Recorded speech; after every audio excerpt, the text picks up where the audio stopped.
God aften og velkommen til Signe Søndag. I dag har vi fokus på Danmarks manglende konkurrenceevne, og i den forbindelse har vi fået manden med ansvaret ind i studiet, erhvervs- og vækstminister Ole Sohn.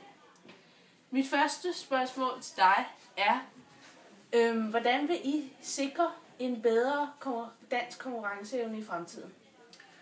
Det vi vil gøre er at appellere til de studerende om, at de hurtigere skal igennem uddannelsessystemet.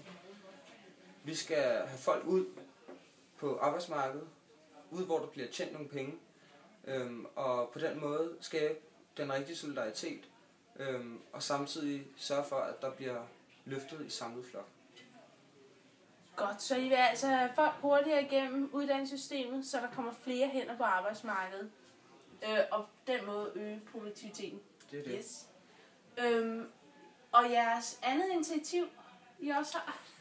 Jamen, når folk er ude på arbejdsmarkedet, så er det rigtig vigtigt, at lønningerne er sådan set reelle i forhold til den verden, vi har omkring os. Og derfor vil vi gå i forhandlinger og appellere til fagforeninger og arbejdsgivere om, at vi skal have sænket lønningerne i erhvervet, så vi kan skabe en konkurrenceevne på ikke bare det europæiske marked, men også på de asiatiske og amerikanske markeder, hvor at vi altså har en kursforskel i forhold til den danske krone. Godt. Jeg vil sige tak til vores erhvervs- og vækstminister Ole Sohn. Altid en fornøjelse. Så går vi videre til manglende grise på det.